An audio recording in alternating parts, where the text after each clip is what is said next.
Magandang hapon po mga ka-helping arms. So ngayon makakausap po natin, isa na naman po tayong yung matutulungan ng ating sponsor sa pangalan po ni Mang Billy. So mga ka-helping arms, tara pag-usapan natin ang mga kwentong ordinaryong buhay sa pamamagitan po ni Kuya Billy. Okay, let's go!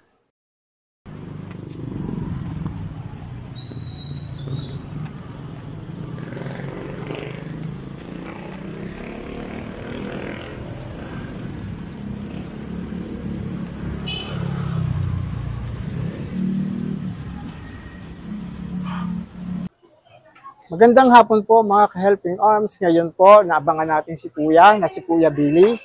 So sa pamamagitan po niya, malalaman natin ang kanyang buhay na nagbebenta ng kanyang mga alagang, ang tawag diyan Kuya? Sisiw, pugo. Yung chick na pet, parang gano'n, na para sa mga bata. So nagkaroon na lang ako ng idea para makausap si Kuya kasi nga titingnan natin mga ka-helping arms kung magkano ang kinikita ni Kuya sa pagbebenta ng mga ganitong, hindi naman bawal yan eh, no? Hindi po. Okay. So, eto, mga ka-helping arms, so tara, pag-usapan natin ang mga ordinaryong kwento ng buhay. Pero bago po yun, nagpapasalamat po tayo kay Mr. Vicens Tordesillas ng Chicago, USA sa ano niya sa akin para makatulong nga tayo kahit sa konting paraan sa mga ganitong gawain. Okay, mga ka-helping arms, let's go. Tara, pag-usapan natin mga ordinaryong kwento ng buhay. Let's go. Kuya, ano ang pangalan niyo ulit? Ako si Billy. Billy. Billy po. Kuya, nakita ko no, na naparaan ka kasi ako naman, naghihintay talaga para may makausap ng ganito. Kasi ito talaga yung tema ng mga gusto kong makausap. Yung mga everyday na kung paano sila kumikita sa mga ganyang simpleng paghahanap buhay. So, Kuya, sa isang araw, magkano yung kinikita mo dyan? Hindi yung pero minsan po may 200, minsan ang kalakihan na 300. So, ano talaga, no? Talagang nakikipagsapalaran ka lang talaga. Oo, para mabuhay. lang. Yeah, tama yung Kuya. Nangungupahan pa ako ng bahay. Oo, anyway, ganun ba? Nangungupahan ng bahay. Maano doon Kuya kasi yun nga, napakatyaga mo para, kasi alam natin, napakahirap ng buhay dito sa Pilipinas, ano? Talagang tyagaan lang. Ngayon, ang tanong ko, may asawa ka? Meron po. Taga saan ka nga Kuya?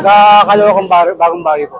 Layuan. Paano ka nakarating dito sa... Nilalakad ko lang po siyang mula ng ganito.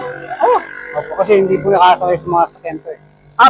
Dahil nga medyo, malaki yung kakainin spasyo sa mga sakyan, kaya nilalakad ko. So, ngayon, may anak ka Kuya? Meron po. Ilan? Bali, 4 po.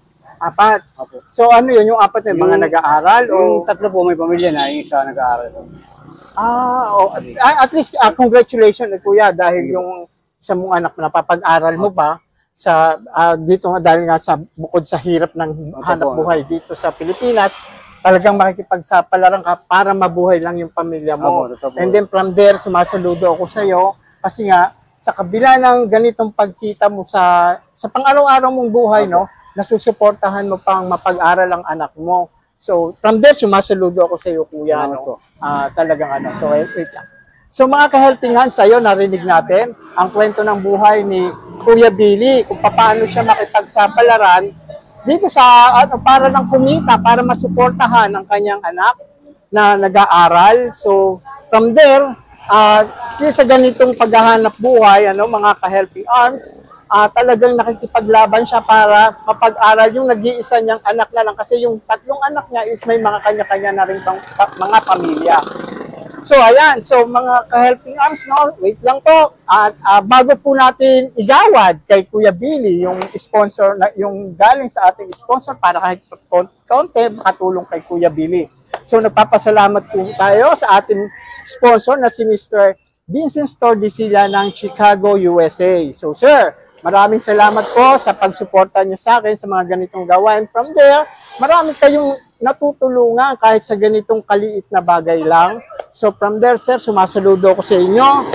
At sana po sa mga gusto pang mag-sponsor sa akin sa mga ganitong gawain, makakaasa po kayo mga ka-helping arms sa makakarating ang tulong na binibigay nyo para sa ating mga kababayan. Okay, okay. So, Kuya Billy, eto.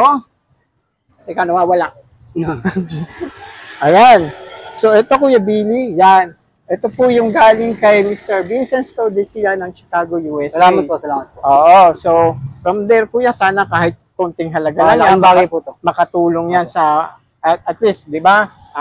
At least, yun na nga. Opo, malaking bagay po. Ang purpose naman kasi ng ganito kong gawain, is, yun nga, maghanap ng mga ganitong, May mga tulong na iba. oo, kahit po sa konting bagay lang, kahit konting makatulong. At yan ay sa pamamagitan ng ating mga sponsor, yung katuwang ko sa ganito, na sumusuporta sa akin. Okay? Oh, Maraming salamat, Kuya. Salamat po. Ingat po kayo, ha? Ingat po. Okay, wait lang.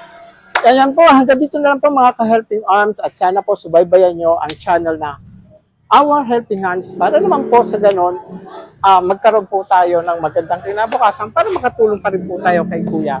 Anyway, magandang hapon po and God bless! Thank you! Kuya, thank you. Thank you.